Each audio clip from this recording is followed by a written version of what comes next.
ना कि उनकी जो गवर्नमेंट है ना वो आईटी के ऊपर फंड्स बहुत ज़्यादा करती हैं। इवन कि उनका पाकिस्तान का जितना टोटल बजट का टोटल वर्ल्ड को बीट कर गया, वर्ल्ड को बीट कर गया। हाँ, तो देखें इसमें पाकिस्तान। आपका नाम? बिलाल हसन। बिलाल भाई, आज इस टॉपिक पे वीडियो रिकॉर्ड करने जा रहे हैं वो ये है कि इंडिया ने बीट कर दिया है चाइना को, जापान को और फ्रांस को आईटी डिपार्टमेंट्स में। मुझे बताएं आईटी ब्रांड्स में, मुझे बताएं इसको किस तरह देख रहे हैं कि इंडिया अब बीट भी करने जा रहा है। अब वो दूसरे नंबर पे आ गया, दुनिया पे दूसरे, वर्ल्ड पे दूसरा नंबर पे आ गया इंडिया आईटी ब्रांड्स में। अब वो अमेरिका को बीट करने जा रहा है, इसको किस तरह देख रहे हैं आप? सबसे पहले बहुत शुक्रिया आपका। उसके बाद सर अगर देखा जाए ना तो दुनिया बदल रही है, जैसे वक्त बदल रहा है दुनिया भी बदल रही है। देखें कि आज से 30 साल 40 साल पहले देखा जाए तो अगर वर्ल्ड की बात करें तो उसमें जो आपका ऑयल है ना, जिस मुल्क के पास ऑयल होता था वो एक वर्ल्ड ब्रांड, एक बैकबोन दुनिया का जो है ना अब उसमें इकॉनमी में माना जाता था। लेकिन अभी देखें कि सऊदी अरब की हालत देख लें, वहाँ पे मोहम्मद बिन कासिम जो है वो भी अपनी देख रहा है कि फ्यूचर जो है ना वो ऑयल का नहीं है बल्कि आपकी सॉफ्टवेयर इंडस्ट्री का है। तो अब देखा जाए तो इंडिया जो है आपका नेबरिंग कंट्री है, तो पाकिस्तान और इंडिया को देखना चाहिए जिसमें पाकिस्तान को बीट करके बल्कि ओवरऑल टोटल वर्ल्ड को बीट कर गया, वर्ल्ड को बीट कर गया। हाँ, तो देखें इसमें पाकिस्तान को देखा जाए तो इसमें सोचना चाहिए। अब देखें अगर क्रिकेट मैच चल रहा हो तो पाकिस्तान की जो किट होती है ना वहाँ पे स्पॉन्सरशिप आपका ये प्रॉपर्टी का होता है, और वहाँ पे इंडिया का देखा जाए उनका स्पॉन्सरशिप किसका होता है भला?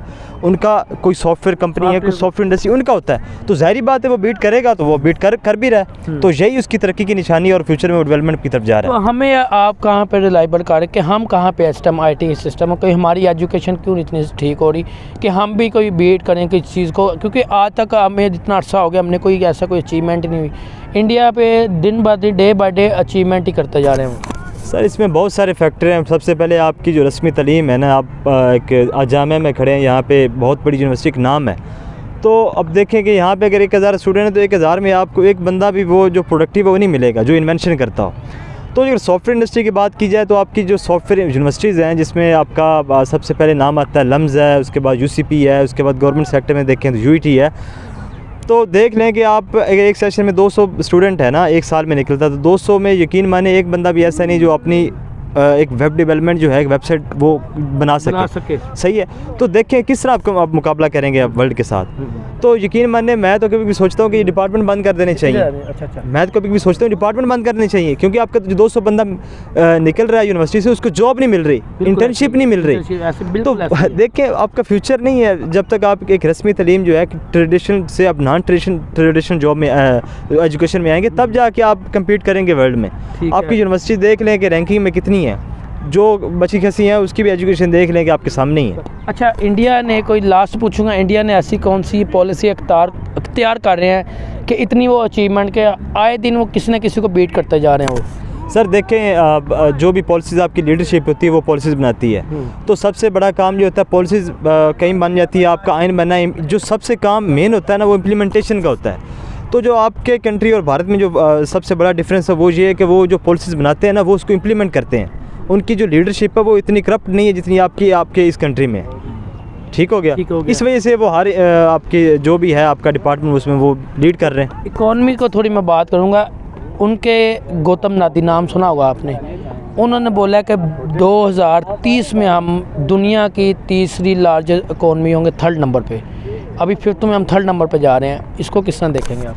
सर देखें एक मशहूर कोटेशन है कि अगर आपने अपना फ्यूचर डिसाइड करना है तो आप प्लान ना करें बल्कि अपनी आप आदत जो है ना उसको देखें कि आप करंट में क्या कर रहे हैं। तो कोई भी कंट्री है उसकी देख लें कि वो करंट उसका जो पोजीशन है ना, करंट पोजीशन उसमें वो क्या कर रहा है। तो आप देखें कि भारत जो है अभी सॉफ्टवेयर इंडस्ट्री है, आपकी ऑयल इंडस्ट्री है, ट्रांसपोर्ट इंडस्ट्री है, जितनी भी इंडस्ट्री उसमें वो लीड कर रहा है दूसरी कंट्री से। तो बिल्कुल बयान उसका दुरुस्त है, इंशाल्लाह वो 2030 तक पहुँच जाएगा जिस तरह की हालत है। हाँ जी, मुझे बताएं मैसेज देना चाहेंगे इंडियन अवाम, पाकिस्तानी अवाम को? सर देखें कोई भी कंट्री, कोई भी कौम उस वक्त तक तरक्की नहीं कर सकती जब तक उसकी एजुकेशन स्ट्रॉन्ग नहीं होती। तो यही है कि जब तक हम अपनी एजुकेशन जो है इस रस्मी तालीम से निकल के एक जो आपकी इन्वेंशन एजुकेशन है उसमें हम आएँ, जो वर्ल्ड में हो रहा है उसके मुताबिक हम अपनी एजुकेशन लेके जाएँ, तभी जाके तरक्की कर सकते हैं। तो ये हुक्मरान है वो ऐसी को पॉलिसीज़ बनाए, हमारे जो मिनिस्टर हैं ख़ास तौर पे एजुकेशन के, उस पर वो काम करें, बाकी उसको इम्प्लीमेंट करें, ताकि हमारी जो यूथ है, जो हमारा टैलेंट है, वो जो वेस्ट हो जाता है वो आके प्रैक्टिकल लाइफ में जो है आप अपने मुल्क के लिए, अपने लिए जो है ना ऊपर लेके जाता, तभी जाके कंट्री जो है ना ऊपर है। ओके सर, बहुत ठीक ठाक। सर क्या करते हैं आप? सर मैंने अभी रिसेंटली पंजाब यूनिवर्सिटी से अपना एमफिल कंप्लीट किया है। माशाल्लाह, नॉलेज भी ज़्यादा हो जाएगा। अच्छा सर, आज जिस टॉपिक पे वीडियो में रिकॉर्ड करने जा रहा है वो ये है कि इंडिया की आईटी सिस्टम, इंडिया ने बीट कर दिया है चाइना को, फ्रांस को, जापान को आईटीज़ ब्रांड्स में। मुझे बताएं कि इंडिया ने इतनी बड़ी अचीवमेंट की है कि अब वो दुनिया के अंदर वर्ल्ड में दूसरे नंबर पे आ चुकी हुई हैं, दूसरे नंबर, अब वो अमेरिका को बीट करने जा रहे हैं। इसको किस तरह देख रहे हैं? आईटी ब्रांड्स ने इतनी जो है अचीवमेंट बड़ी की है उन्होंने। नो डाउट इंडिया आईटी में बहुत ज़्यादा ऊपर जा रहा है, बहुत अच्छा जा रहा है, लेकिन हमें यहाँ पर थोड़ी सी करेक्शन की भी ज़रूरत है कि जो जिस तरह आपने नाम लिया है चाइना और जापान का, वो भी आईटी में बहुत बड़े ब्रांड हैं। तो अमेरिका तो आपको पता, फिर वो सुपर पावर भी है। तो इंडिया की पॉलिसीज़ हैं लॉन्ग टर्म जो आईटी के अंदर उनको डेवलपमेंट में आगे ले जा रही। जिस तरह आपको पता है इंडिया ने इलेक्ट्रिक कार वगैरह भी इन्वेंशन कर दिया है। उसके अलावा अगर जो सबसे मेन बैकबोन है कि उनकी जो गवर्नमेंट है ना, वो आईटी के ऊपर फंड्स बहुत ज़्यादा करती हैं। इवन कि उनका पाकिस्तान का जितना टोटल बजट का हाफ बजट होता है, यानी कि 50% जितना हमारी गवर्नमेंट का बजट है, इंडिया अकेला उतना आईटी के ऊपर लगाता है। तो इसकी वजह से अगर एक फील्ड है जिसके अंदर इतना ज़्यादा बजट दिया जाएगा तो डेफिनेटली उसमें अगर करप्शन नहीं होगी तो वो उसके बहुत ज़्यादा अच्छे रिजल्ट आएंगे। तो और ये वो फुल इसलिए इंडिया आए ब दिन तरक्की कर रहा है। आईटी की फील्ड में इंडिया बहुत आगे जा रहा है। और जिस तरह आपने बताया कि इन ममालिक को अगर वो इनके मुकाबले में पहुँच गया, बीट कर दिया उन्होंने, तो उन्होंने आप बीट कर दिया, तो इंडिया का उनकी लॉन्ग टर्म पॉलिसी हमें पाकिस्तान को भी चाहिए कि इंडिया से कुछ सीखें, क्योंकि हमारा हमसाया मुल्क है। तो मुझे पाकिस्तान कब तक ऐसे रिलायबल होगा कि पाकिस्तान को भी कोई हम कहेंगे कि हमने इस चीज़ को बीट किया, किसी चीज़ को हमने इस चीज़ को बीट? आज तक पाकिस्तान में ऐसी कोई अचीवमेंट क्यों नहीं की हमने? क्या हमने ऐसी, उन्होंने ऐसी कौन सी पॉलिसी इख्तियार की हैं? वो आए दिन किसी न किसी चीज़ पर वो ग्रोथ करते जा रहे हैं, हम कहीं पर नहीं ग्रो कर रहे। नहीं एग्जैक्टली ऐसी बात नहीं है, हम भी बहुत ज़्यादा ग्रो कर रहे हैं। मेरे ख्याल में करप्शन में हमने बहुत ज़्यादा ग्रो किया। हम दुनिया के बहुत ज़्यादा टॉप 4 ममालिक में भी हमारा नाम था करप्शन में। उसके अलावा हमारा अदलिया का निज़ाम देखे तो हमने उसमें भी आए दिन करप्शन की बात, आप करप्शन, उधर करप्शन नहीं है तो हम आए दिन ऊपर की नहीं। आपने कहा कि हम भी तो ग्रो करें, तो हम ग्रो कर रहे हैं, हमारी अपनी फील्ड है। हम लोग अदलिया के निज़ाम में दुनिया में पीछे से पीछे जाते जा रहे हैं, तो हम भी दुनिया को दूसरी तरफ से बीट कर रहे हैं। तो कहने का मतलब है कि मजाक अपनी जगह कि हमारी गवर्नमेंट को सोचना पड़ेगा, मुल्क के अंदर करप्शन मिनिमाइज़ करनी चाहिए। मैं नहीं ये कहता कि ख़त्म कर दो, मुल्क के अंदर कोई लॉन्ग टर्म पॉलिसी लानी होगी, ऐसी पॉलिसी लानी होगी जो फ्यूचर में भी आवाम के लिए भी फ़ायदा हो और मुल्क के लिए भी फ़ायदा हो। हमारी कोई गवर्नमेंट आती है, वो 1-2 साल का कोई प्रोजेक्ट लॉन्च करती है, अगली गवर्नमेंट का जो मेन ऑब्जेक्टिव या फंडामेंटल काम होता है वो पिछली गवर्नमेंट के प्रोजेक्ट को बंद कर देती है। उससे क्या होता है, मुल्क में बेरोज़गारी आती है। फिर जो फ़ॉरेन फंडिंग या फ़ॉरेन इन्वेस्टमेंट वाले हैं वो भी ट्रस्ट खो देते हैं। वो कहते हैं यार ये क्या तमाशा, हमने इतनी इन्वेस्टमेंट की है, अब ये स्टॉप हुई पड़ी है। इसलिए हमारे मुल्क के अंदर कोई पॉलिसी नहीं है अच्छी। आपको पता है, लास्ट बात पूछूंगा कि जो हमारे मोबाइल सैम्पलिंग हो रहे थे, इंडस्ट्रीज़ बनी थी कराची के अंदर, वो भी कल बंद ऑफ हो चुकी है पाकिस्तान के। उन्होंने थोड़ी देर के लिए उन्होंने इंडस्ट्रियाँ बंद कर दी पाकिस्तान। इसको किस तरह देख रहे हैं? सब ममालिक इंडिया की तरफ मूव कर रहे हैं, सब ममालिक चाइना से भी छोड़ के अब इंडिया में मूव करते जा रहे हैं। मैं पहले ही आपको बता चुका हूँ कि इंडिया एक बहुत बड़ी आईटी ब्रांड्स में बहुत बड़ी इस टाइम वो अचीवमेंट कर रहे हैं ना। हाँ बिल्कुल, ऐसे मैं वही बता रहा हूँ कि हमारी आईटी सिस्टम को किस तरह देख रहे हैं? तो हमारा जो आईटी सिस्टम है वो तो आपको पता है कि दुनिया में तो क्या हमारे मुल्क में भी ना होने के बराबर है। हमारी सारी जो जितनी भी आईटी के रिलेटेड फील्ड है मोस्टली हमारी एक्सपोर्ट के ऊपर डिपेंड करती हैं।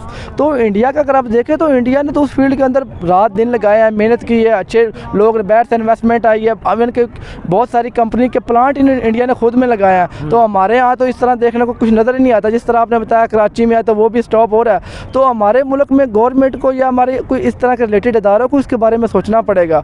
तो अगर इंडिया ऊपर गया तो उसने इसके ऊपर लंबा काम किया, तो मैं भी यही कहूँगा कि हमारी गवर्नमेंट को या हमारी पुलिसी इदारों को इसके ऊपर सोचना पड़ेगा, वरना जो IT का इदारा हमारे पास ना होने के बराबर है वो भी ख़त्म हो जाएगा। चलो ठीक है सर, बहुत शुक्रिया। पाकिस्तान में जो मुझे नज़र आई है वो सिर्फ रोड ही बनाया है इन्होंने आकर। उसके अलावा जो तालीमी इदारे जो बनने वाले थे, वो मैं कल इंटरव्यू देख रहा था, उसमें एक बंदा पूछता है एक मज़दूर से कि आप पढ़ाई की क्यों अहमियत दे रहे हो?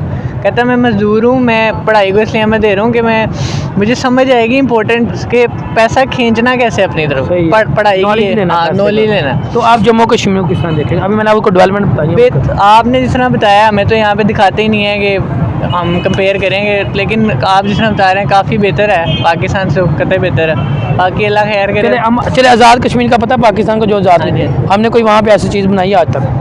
सर रोड ही बनाया है सिर्फ। रोड ही बनाया है, रोड के अलावा हमने अंडरपास बना दी है, हाँ। ये यहाँ पे राजकाल फ्लाईओवर बना दिए हैं, इसके अलावा हम कोई कुछ पाकिस्तान में डेवलपमेंट नहीं कर रहे। रोडें बनाई जाते हैं, चीज़ें इवन के हॉस्पिटल बना देंगे या कोई स्कूल भी बना देंगे, उसके बारे में आवाम को बताएंगे नहीं कि इसका फ़ायदा क्या है, बनाया क्या तो ये- मतलब हमने आईटी सिस्टम में ही बहुत पीछे है, हम टेक्नोलॉजी में बहुत पीछे हो गए, वो इंडिया इस चीज़ों में बहुत आगे जा रहा सर है। देखें आईटी सिस्टम जैसे आप कह रहे हैं पीछे, अब इसी तरह पाकिस्तान में कोई भी बंदा